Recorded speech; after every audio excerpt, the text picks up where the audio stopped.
双语音标领航，注音阅读启蒙，叶兴阳有声读物。Part 1. Chapter 1. On Wealth. The land is the source or matter from whence all wealth is produced. The labor of man is the form which produces it. And wealth in itself is nothing but the maintenance, conveniencies, and superfluities of life. Land produces herbage, roots, corn, flax, hemp, shrubs, and timber of several kinds, with divers sorts of fruits, bark, and foliage like that of the mulberry tree for silkworms. It supplies mines and minerals. To all this the labor of man gives the form of wealth. Rivers and seas supply fish for the food of man, and many other things for his enjoyment. But these seas and rivers belong to the adjacent lands, or are common to all, and the labor of man extracts from them the fish and other advantages. Chapter 2. Of Human Societies. Which way soever a society of men is formed, the ownership of the land they inhabit will necessarily belong to a small number among them. In wandering societies like hordes of Tartars and camps of Indians who go from one place to another with their animals and families, it is necessary that the captain or king who is their leader should fix the boundaries of each head of a family and the quarters of an individual around the camp. Otherwise there would always be disputes over the quarters or conveniencies, woods, herbage, water, etc. But when the quarters and boundaries of each man are settled, it is as good as ownership while they stay in that place.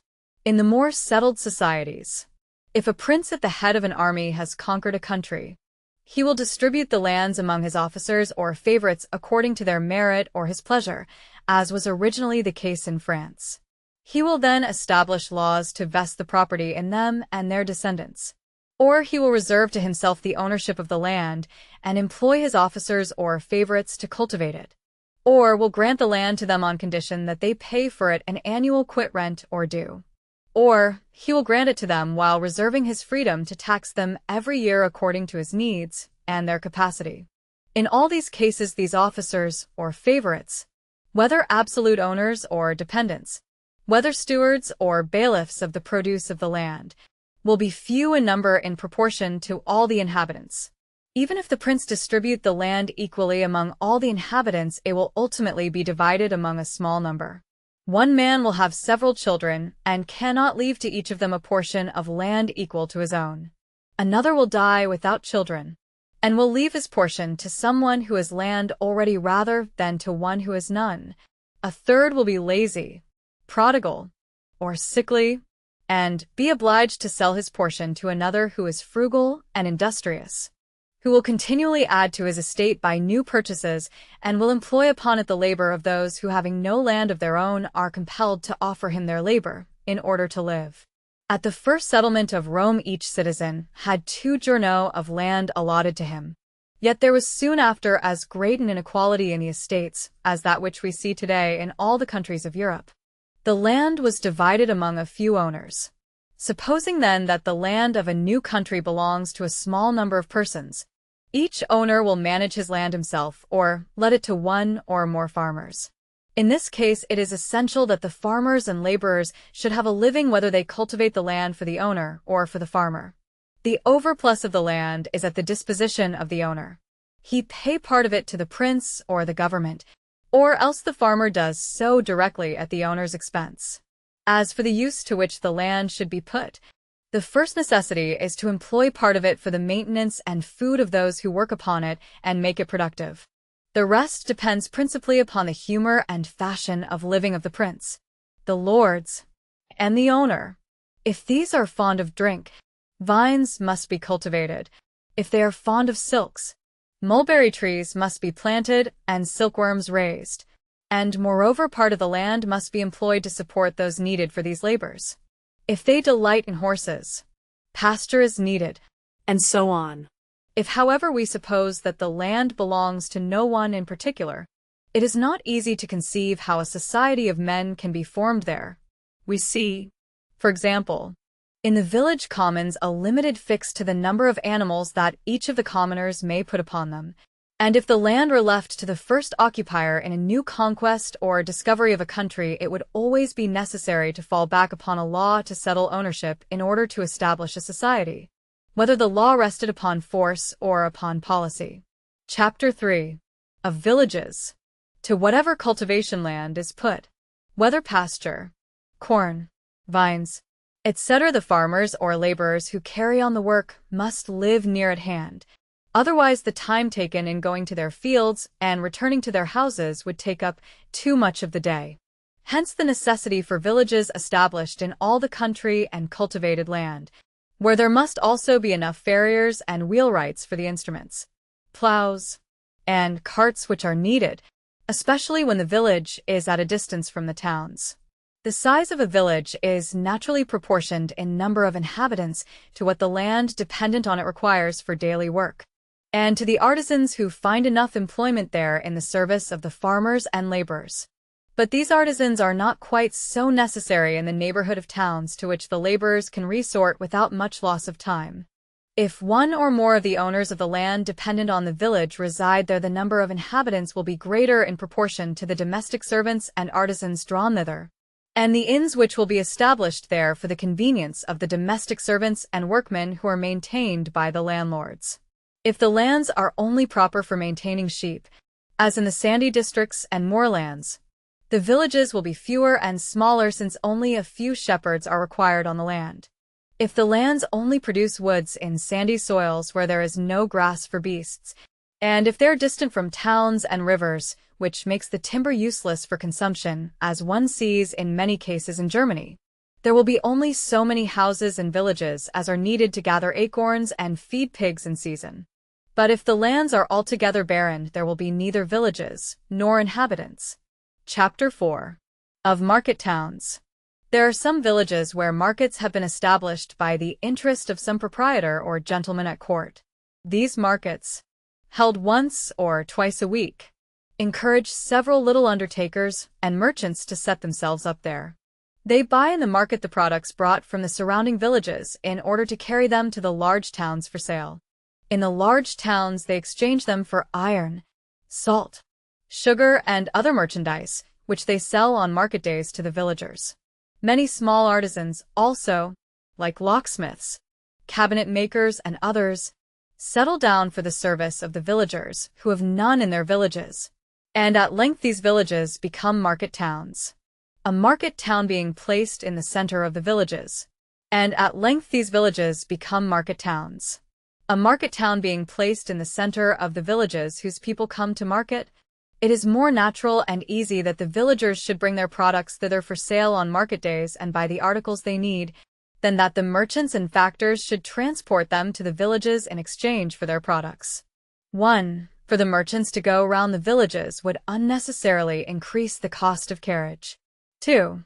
The merchants would perhaps be obliged to go to several villages before finding the quality and quantity of produce which they wish to buy. 3. The villagers would generally be in their fields when the merchants arrived, and not knowing what produce these needed would have nothing prepared and fit for sale. 4. It would be almost impossible to fix the price of the produce and the merchandise in the villages, between the merchants and the villagers. In one village, the merchant would refuse the price asked for produce, hoping to find it cheaper in another village, and the villager would refuse the price offered for his merchandise in the hope that another merchant would come along and take it on better terms. All these difficulties are avoided when the villagers come to town on market days to sell their produce and to buy the things they need. Prices are fixed by the proportion between the produce exposed for sale and the money offered for it. This takes place in the same spot, under the eyes of all the villagers of different villages and of the merchants or undertakers of the town. When the price has been settled between a few, the others follow without difficulty, and so the marketplace of the day is determined. The peasant goes back to his village and resumes his work. The size of the market town is naturally proportioned to the number of farmers and laborers needed to cultivate the lands dependent on it, and to the number of artisans and small merchants that the villages bordering on the market town employ with their assistants and horses, and finally to the number of persons whom the landowners resident there support. When the villages belonging to a market town, i.e. whose people ordinarily bring their produce to market there, are considerable and have a large output, the market town will become considerable and large in proportion. But when the neighboring villages have little produce, the market town also is poor and insignificant. Chapter 5. Of cities. The landlords who have only small estates usually reside in market towns and villages near their land and farmers. The transport of the produce they derive from them into distant cities would not enable them to live comfortably there. But the landlords who have several large estates have the means to go and live at a distance from them to enjoy agreeable society with other landowners and gentlemen of the same condition. If a prince or nobleman who has received large grants of land on the conquest or discovery of a country fixes his residence in some pleasant spot, and several other noblemen come to live there to be within reach of seeing each other frequently and enjoying agreeable society, this place will become a city. Great houses will be built there for the nobleman in question, and an infinity of others for the merchants, artisans, and people of all sorts of professions whom the residence of these noblemen will attract thither. For the service of these noblemen, bakers, butchers, brewers, wine merchants, manufacturers of all kinds will be needed. These will build houses in the locality or will rent houses built by others. There is no great nobleman whose expense upon his house, his retinue and servants, does not maintain merchants and artisans of all kinds, as may be seen from the detailed calculations which I have caused to be made in the supplement of this essay. As all these artisans and undertakers serve each other as well as the nobility, it is overlooked that the upkeep of them all falls ultimately on the nobles and landowners. It is not perceived that all the little houses in a city such as we have described depend upon and subsist at the expense of the great houses. It will, however, be shown later that all the classes and inhabitants of a state live at the expense of the proprietors of land. The city in question will increase still further if the king or the government establish in it law courts to which the people of the market towns and villages of the province must have recourse. An increase of undertakers and artisans of every sort will be needed for the service of the legal officials and lawyers. If in this same city workshops and manufactories be set up apart from home consumption for export and sale abroad, the city will be large in proportion to the workmen and artisans who live there at the expense of the foreigner. But if we put aside these considerations so as not to complicate our subject, we may say that the assemblage of several rich landowners living together in the same place suffices to form what is called a city, and that many cities in Europe, in the interior of the country, owe the number of their inhabitants to this assemblage, in which case the size of a city is naturally proportioned to the number of landlords who live there, or rather to the produce of the land which belongs to them after deduction of the cost of carriage to those whose land is the furthest removed, and the part which they are obliged to furnish to the king or the government, which is usually consumed in the capital. Chapter 6. Of capital cities. A capital city is formed in the same way as a provincial city, with this difference that the largest landowners in all the state reside in the capital, that the king or supreme government is fixed in it and spends there the government revenue, that the supreme courts of justice are fixed there, that it is the center of the fashions which all the provinces take for a model, that the landowners who reside in the provinces do not fail to come occasionally to pass some time in the capital and to send their children thither to be polished. Thus all the lands in the state contribute more or less to maintain those who dwell in the capital. If a sovereign quits a city to take up his abode in another, the nobility will not fail to follow him and to make its residence with him in the new city, which will become great and important at the expense of the first. We have seen quite a recent example of this in the city of Petersburg to the disadvantage of Moscow, and one sees many old cities which were important fall into ruin and others spring from their ashes. Great cities are usually built on the seacoast or on the banks of large rivers for the convenience of transport, because water carriage of the produce and merchandise necessary for the subsistence and comfort of the inhabitants is much cheaper than carriages and land transport. Chapter 7. The labor of the husbandman is of less value than that of the handicraftsman. A laborer's son at 7 or 12 years of age begins to help his father either in keeping the flocks, digging the ground, or in other sorts of country labor which require no art or skill. If his father puts him to a trade, he loses his assistance during the time of his apprenticeship and is necessitated to clothe him and to pay the expenses of his apprenticeship for some years. The son is thus an expense to this father, and his labor brings in no advantage till the end of some years. The working life of man is estimated but at 10 or 12 years. And as several are lost in learning a trade, most of which in England requires 7 years of apprenticeship, a husbandman would never be willing to have a trade taught to his son if the mechanics did not earn more than the husbandman. Those who employ artisans or craftsmen must needs therefore pay for their labor at a higher rate than for that of a husbandman or common labor. And their labor will necessarily be dear in proportion to the time lost in learning the trade and the cost and risk incurred in becoming proficient. The craftsmen themselves do not make all their children learn their own mystery. There would be too many of them for the needs of a city or a state. Many would not find enough work. The work, however, is naturally better paid than that of husbandmen. Chapter 8. Some handicrafts men earn more, others less, according to the different cases and circumstances.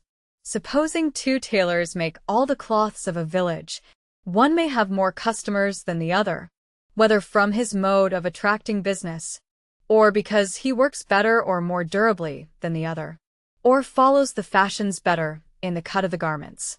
If one dies, the other, finding himself more pressed with work, will be able to raise the price of his labor, giving some customers a preference in point of expedition to others, till the villagers find it to their advantage to have their cloths made in another village, town, or city, losing the time spent in going and returning, or till some other tailor comes to live in their village and to share in the business of it.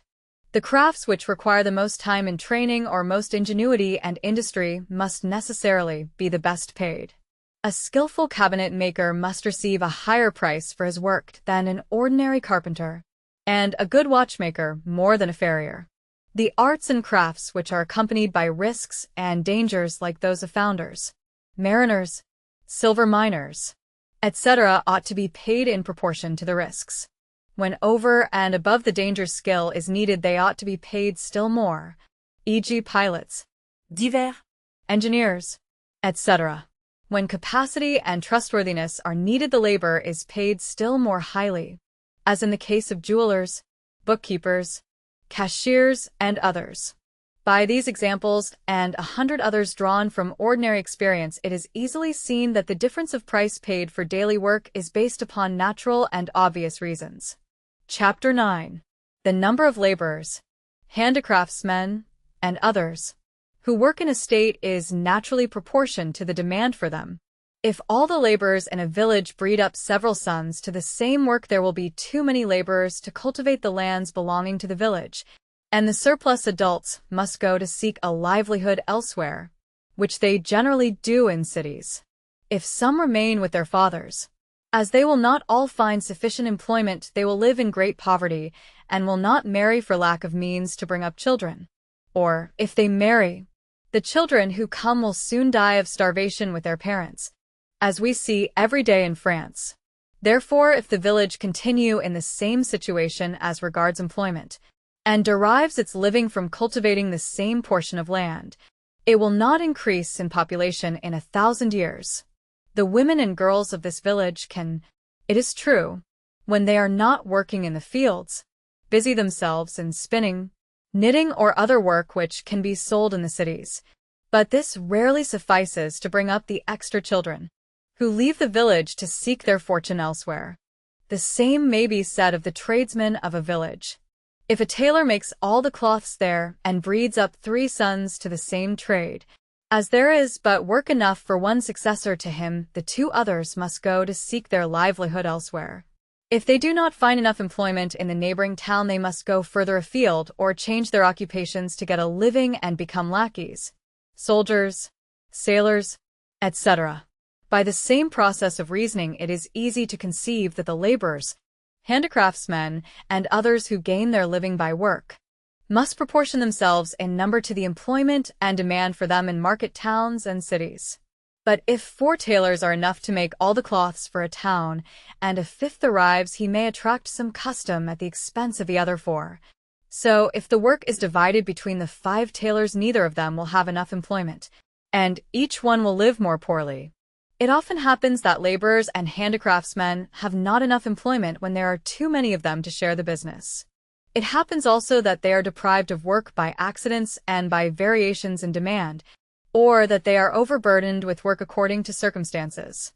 Be that as it may, when they have no work, they quit the villages, towns, or cities where they live in such numbers that those who remain are always proportioned to the employment which suffices to maintain them. When there is a continuous increase of work, there is gain to be made, and enough others arrive to share in it. From this it is easy to understand that the charity schools in England and the proposals in France to increase the number of handicraftsmen are useless. If the King of France sent 100,000 of his subjects at his expense into Holland to learn seafaring, they would be of no use on their return if no more vessels were sent to sea than before. It is true that it would be a great advantage to a state to teach its subjects to produce the manufactures which are customarily drawn from abroad, and all the other articles bought there. But I am considering only at present a state in relation to itself. As the handicraftsmen earn more than the laborers, they are better able to bring up their children to crafts. And there will never be a lack of craftsmen in a state when there is enough work for their constant employment. Chapter 10. The price and intrinsic value of a thing in general is the measure of the land and labor which enter into its production. 1 acre of land produces more corn or feeds more sheep than another. The work of one man is dearer than that of another, as I have already explained, according to the superior skill and occurrences of the times. If 2 acres of land are of equal goodness, one will feed as many sheep and produce as much wool as the other.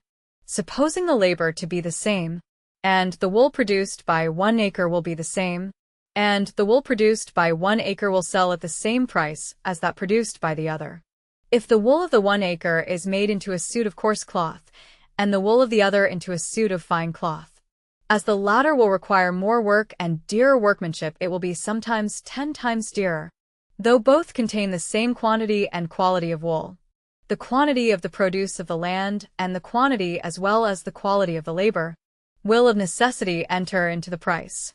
A pound of flax wrought into fine Brussels lace requires the labor of 14 persons for a year, or of 1 person for 14 years, as may be seen from a calculation of the different processes in the supplement, where we also see that the price obtained for the lace suffices to pay for the maintenance of 1 person for 14 years as well as the profits of all the undertakers and merchants concerned.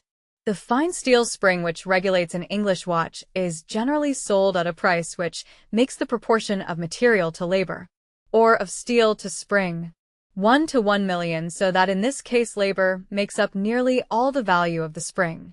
See the calculation in the supplement. On the other hand, the price of a hay in a field, on the spot, or a wood which it is proposed to cut down, is fixed by the matter or produce of the land, according to its goodness. The price of a pitcher of Seine water is nothing, because there is an immense supply which does not dry up, but in the streets of Paris people give a soul for it, the price or measure of the labor of the water carrier. By these examples and inductions it will, I think, be understood that the price or intrinsic value of a thing is the measure of the quantity of land and of labor entering into its production, having regard to the fertility or produce of the land and to the quality of the labor. But it often happens that many things which have actually this intrinsic value are not sold in the market according to that value. That will depend on the humors and fancies of men and on their consumption. If a gentleman cuts canals and erects terraces in his garden, their intrinsic value will be proportionable to the land and labor.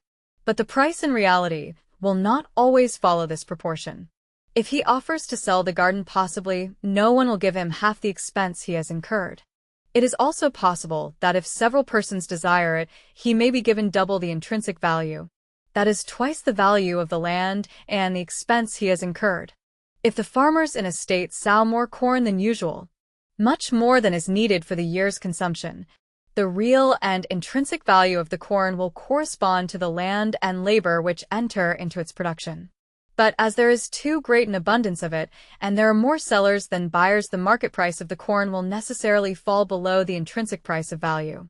If, on the contrary, the farmers sow less corn than is needed for consumption, there will be more buyers than sellers, and the market price of corn will rise above its intrinsic value. There is never a variation in intrinsic values. But the impossibility of proportioning the production of merchandise and produce in a state to their consumption causes a daily variation and a perpetual ebb and flow in market prices. However, in well-organized societies, the market prices of articles whose consumption is tolerably constant and uniform do not vary much from the intrinsic value. And when there are no years of too scanty or too abundant production, the magistrates of the city are able to fix the market prices of many things, like bread and meat, without anyone having cause to complain. Land is the matter and labor the form of all produce and merchandise. And as those who labor must subsist on the produce of the land, it seems that some relation might be found between the value of labor and that of the produce of the land. This will form the subject of the next chapter. Chapter 11. Of the par or relation between the value of land and labor. It does not appear that Providence has given the right of the possession of land to one man preferably to another. The most ancient titles are founded on violence and conquest. The lands of Mexico now belong to the Spaniards, and those at Jerusalem to the Turks. But howsoever people come to the property and possession of land, we have already observed that it always falls into the hands of a few in proportion to the total inhabitants. If the proprietor of a great estate keeps it in his own hands, he will employ slaves or free men to work upon it. If he has many slaves, he must have overseers to keep them at work. He must likewise have slave craftsmen to supply the needs and conveniencies of life for himself and his workers, and must have trades taught to others in order to carry on the work. In this economy, he must allow his laboring slaves their subsistence and wherewithal to bring up their children. The overseers must allow advantages proportionable to the confidence and authority which he gives them. The slaves who have been taught a craft must be maintained without any return during the time of their apprenticeship, and the artisan slaves and their overseers who should be competent in the crafts must have a better subsistence than the laboring slaves, etc. Since the loss of an artisan would be greater than that of a laborer, and more care must be taken of him, having regard to the expense of training another to take his place. On this assumption, the labor of an adult slave of the lowest class is worth at least as much as the quantity of land which the proprietor is obliged to allot for his food and necessaries, and also to double the land which serves to breed a child up till he is of age fit for labor. Seeing half the children that are born die before the age of 17, according to the calculations and observations of the celebrated Dr. Halley. So that 2 children must be reared up to keep one of them till working age, and it would seem that even this would not be enough to ensure a continuance of labor, since adult men die at all ages. It is true that the 1/2 of the children who die before 17 die faster in the first years after birth than in the following, since a good third of those who are born die in their first year. This seems to diminish the cost of raising a child to working age. But as the mothers lose much time in nursing their children in illness and infancy, and the daughters, even when grown up, are not the equals of the males in work and barely earn their living, it seems that to keep one of 2 children to manhood or working age, as much land must be employed as for the subsistence of an adult self, whether the proprietor raises them himself in his house, or has the children raised there, or that the father brings them up in a house or hamlet apart. Thus I conclude that the daily labor of the meanest slave corresponds in value to double the produce of the land required to maintain him, whether the proprietor give it him for his subsistence and that of his family, or provides him and his family subsistence in his own house. It does not admit of exact calculation, and exactitude is not very necessary. It suffices to be near enough to the truth. If the proprietor employ the labor of vassals or free peasants, he will probably maintain them upon a better foot than slaves according to the custom of the place he lives in. Yet in this case also the labor of a free laborer ought to correspond in value to double the produce of land needed for his maintenance.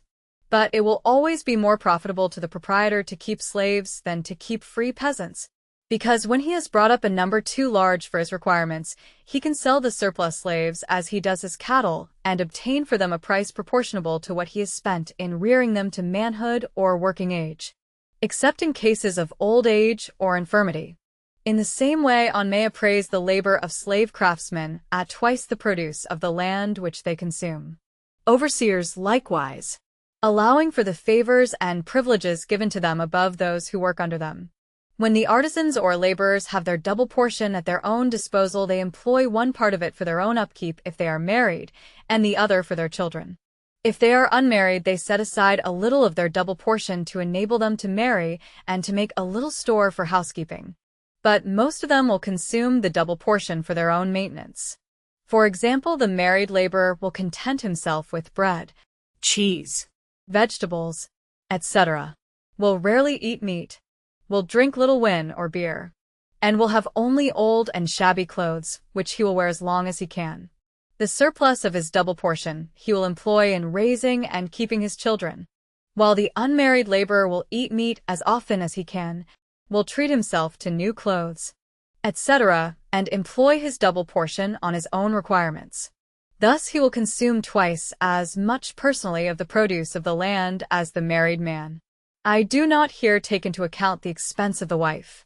I suppose that her labor barely suffices to pay for her own living. And when one sees a large number of little children in one of these poor families, I suppose that charitable persons contribute somewhat to their maintenance. Otherwise the parents must deprive themselves of some of their necessaries to provide a living for their children. For the better understanding of this, it is to be observed that a poor laborer may maintain himself, at the lowest computation, upon the produce of 1.5 acres of land, if he lives on bread and vegetables, wears hempen garments, wooden shoes, etc., while if he can allow himself wine, meat, woolen clothes, etc., he may without drunkenness or gluttony or excess of any kind consume the produce of 4 to 10 acres of land of ordinary goodness, such as most of the land in Europe, taking part with another. I have caused some figures to be drawn up, which will be found in the supplement, to determine the amount of land of which one man can consume the produce under each head of food, clothing, and other necessaries of life in a single year, according to the mode of living in Europe, where the peasants of divers countries are often nourished and maintained very differently. For this reason, I have not determined to how much land the labor of the meanest peasant corresponds in value, when I laid down that it is worth double the produce of the land which serves to maintain him, because this varies according to the mode of living in different countries. In some provinces of France, the peasant keeps himself on the produce of 1.5 acres of land, and the value of his labor may be reckoned equal to the product of 3 acres. But in the county of Middlesex, the peasant usually spends the produce of 5 to 8 acres of land, and his labor may be valued at twice as much as this. In the country of the Iroquois, where the inhabitants do not plow the land and live entirely by hunting, the meanest hunter may consume the produce of 50 acres of land, since it probably requires so much to support the animals he eats in 1 year, especially as these savages have not the industry to grow grass by cutting down the trees, but leave everything to nature. The labor of this hunter may then be reckoned equal in value to the product of 100 acres of land. In the southern provinces of China, the land yields rice up to 3 crops in 1 year, and 100 times as much as is sown, owing to the great care which they have of agriculture and the fertility of the soil, which is never fallow. The peasants who work there almost naked live only on rice and drink only rice water, and it appears that 1 acre will support there more than 10 peasants. It is not surprising, therefore, that the population is prodigious in number. In any case, it seems from these examples that nature is altogether indifferent whether that earth produce grass, trees, or grain, or maintains a large or small number of vegetables, animals, or men.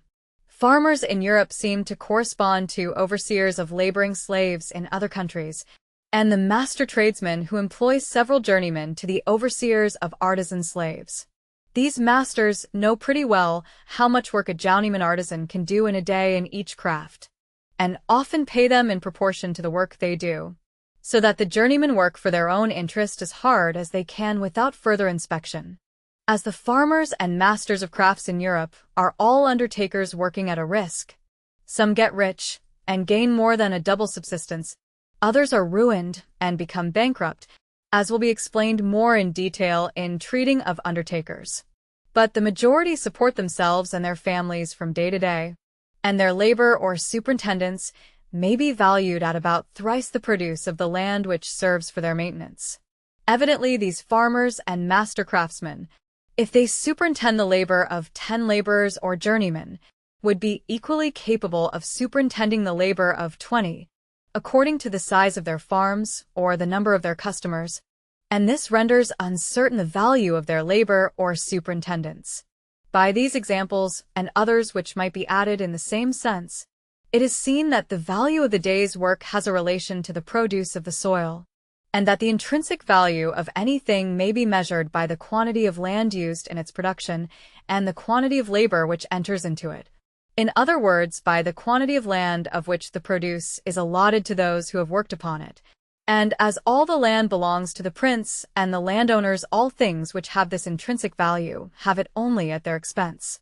The money or coin which finds the proportion of values in exchange is the most certain measure for judging of the par between land and labor and the relation of one to the other in different countries, where this par varies according to the greater or less produce of the land allotted to those who labor. If, for example, one man earn an ounce of silver every day by his work, and another in the same place earn only half an ounce, one can conclude that the first has as much again of the produce of the land to dispose of as the second. Sir William Petty, in a little manuscript of the year 1685, considers this par, or equation between land and labor, as the most important consideration in political arithmetic, but the research which he has made into it in passing is fanciful and remote from natural laws, because he has attached himself not to causes and principles but only to effects, as Mr. Locke, Mr. Davenant, and all the other English authors who have written on this subject have done after him. Chapter 12. All classes and individuals in a state subsist or are enriched at the expense of the proprietors of land. There are none but the prince and the proprietors of land who live independent. All other classes and inhabitants are hired or are undertakers. The proof and detail of this will be developed in the next chapter. If the prince and proprietors of land close their estates and will not suffer them to be cultivated, it is clear that there would be neither food nor raiment for any of the inhabitants. Consequently, all the individuals are supported not only by the produce of the land which is cultivated for the benefit of the owners, but also at the expense of these same owners from whose property they derive all that they have.